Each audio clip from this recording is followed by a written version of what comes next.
Hi అండి, welcome back to my channel. ఈరోజు మన ఛానల్లో రెసిపీ ఏంటంటే 1 కప్పు పెసరపప్పుతో డీప్ ఫ్రై లేకుండా హెల్తీగా స్నాక్ రెసిపీని అయితే పోస్ట్ చేశానండి.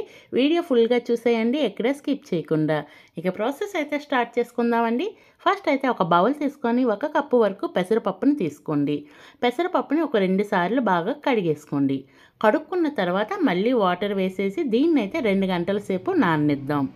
అలాగే తర్వాత అయితే స్టవ్ వెలిగించి ఒక బాణలి పెట్టుకొని ఏ కప్పుతో అయితే పెసరపప్పు తీసుకున్నామో అదే కప్పుతో బెల్లాన్ని వేసుకోండి. అలాగే ఒక పావు కప్పు కంటే తక్కువే వాటర్ వేసుకొని బెల్లం అంతా కరిగించుకోండి. బెల్లం ఏమి ఇక్కడ పాకం రావాల్సిన అవసరం లేదండి, జస్ట్ ఇలా కరిగి ఉంటే కనుక మనకి సరిపోద్ది. చూస్తున్నారు కదండి, ఈ విధంగా మొత్తం అంతా బెల్లం అంతా బాగా కరిగేంత వరకు కరిగించుకొని దీన్ని కూడా ఒక సైడ్ని పెట్టేసుకుందాం. నెక్స్ట్ అయితే నేను ఇది 2 గంటల తర్వాత చూపిస్తున్నాను. చూడండి పెసరపప్పు ఎంత బాగా నాని ఉంది కదండి. ఇలా నాని ఉన్న పెసరపప్పులో నుంచి వాటర్ అంతా తీసేసి ఒక మిక్సీ జార్లో వేసుకోండి. ఇలా మిక్సీ జార్లో వేసుకున్న తర్వాత ఇందులో 3 యాలకులు వేసుకోండి. అలాగే ఒక పావు కప్పు వరకు పొడి బియ్యం పిండి అండి, రైస్ ఫ్లోర్, దాన్ని అయితే ఒక పావు కప్పు వరకు వేసుకోండి. ఏ కప్పుతో పెసరపప్పు కలుసుకున్నామో అదే కప్పుతో పావు కప్పు వేసుకోండి. ఇలా పొడి బియ్యం పిండి కూడా వేసుకున్న తర్వాత మనం ముందుగా బెల్లం కరిగి ఉంచుకున్నాం కదండి, ఆ బెల్లం వేడిగా ఉన్నా పర్వాలేదు అలా వేసేయండి. ఏదైనా ఒక టీ వడపెట్టుకునేది కానీ ఏదైనా స్ట్రైన్ చేసుకునేది ఉంటే అందులో వడపెట్టేసుకుంటే డస్ట్ ఏమైనా ఉంటే పైన ఉండిపోద్ది.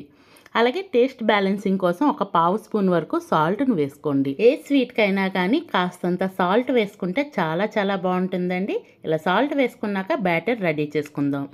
ఇలా బ్యాటర్ రెడీ చేసుకున్న తర్వాత ఒక బౌల్లోకి షిఫ్ట్ చేసుకోండి. ఇందులోనే ఇప్పుడైతే కనుక సన్నగా తురుముకున్న కొబ్బరి తురుమునైతే కనుక పావు కప్పు వరకు వేసుకోండి.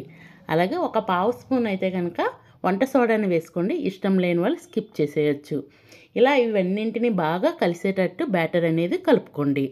అలాగే ఈలోపైతే మీకు చిన్న రిక్వెస్ట్ అండి, మన ఛానల్ ఇంతవరకు ఎవరైనా సబ్స్క్రైబ్ చేసుకోకపోతే ప్లీజ్ అండి సబ్స్క్రైబ్ చేయండి.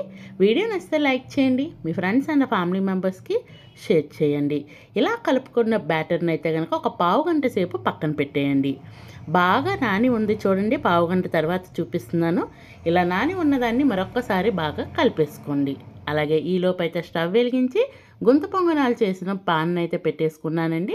అలా పావు స్పూన్ చొప్పున అన్నింటిలోనే ఆయిల్ వేసుకున్నాను. ఆయిల్ వేసుకొని మరీ ఎక్కువగా కాకుండా తక్కువగా కాకుండా మనం కలుపుకున్న బ్యాటర్ని అయితే వీడియోలో చూపించిన విధంగా ఫిల్ చేసుకోండి. చూస్తున్నారు కదా, నేను అన్నింటినీ ఫిల్ చేసిన తర్వాత మీకు చూపిస్తాను. ఇలా ఫిల్ అవుతూనే ఉంటుంది, మధ్యలో కొద్ది హీట్ తగులుతుంది కదండి. చుట్టుపక్కల కంటే మధ్యలో ఎక్కువ హీట్ అనేది మంట అనేది తగులుతుంది. అందుకని మనం ఇవన్నీ వేసేలేపే కాస్త ఫ్రై అయిపోతాయి. ఇలా ఫ్రై అయిపోయిన వాటిని నేను వీడియోలో చూపించిన విధంగా కొంచెం స్లోగా అయితే కనుక టర్న్ చేసుకోండి. మరీ ఫుల్గా వేసేస్తే ఇలా బ్యాటర్ అనేది పైకి వచ్చేస్తుందండి. కాస్త తక్కువగా వేసుకోండి, ఎందుకు అంటే సోడా వేసాం కదండి, దానివల్ల బాగా పొంగి వస్తాయి. కాస్త బ్యాటర్ అనేది వేసుకునేటప్పుడే తక్కువ వేసుకోండి. నేను ఫస్ట్ వాయికి ఇలా వేసుకున్నాను కదండి, రెండో వాయికి అయితే కనుక కాస్త తక్కువగా వేసుకున్నాను. చాలా బాగా వచ్చాయండి. ఇలా అన్నింటినీ ఒకవైపు మంచిగా కలర్ వచ్చేంత వరకు ఉంచిన తర్వాత రెండో వైపు కూడా టర్న్ చేసుకొని ఫ్రై చేసుకోవాలి. మధ్యలో అయితే నేను ఆల్రెడీ చెప్పాను కదండి, మంట బాగా తగలటం వల్ల వేగంగానే ఫ్రై అయిపోతున్నాయి.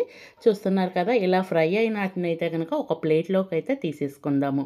కాసేపటికి ఈ చుట్టుపక్కల ఉన్నవి కూడా బాగానే fry అయిపోయండి.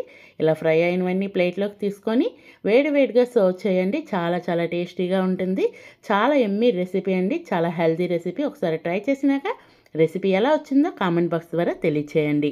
Ready to eat. Thank you for watching.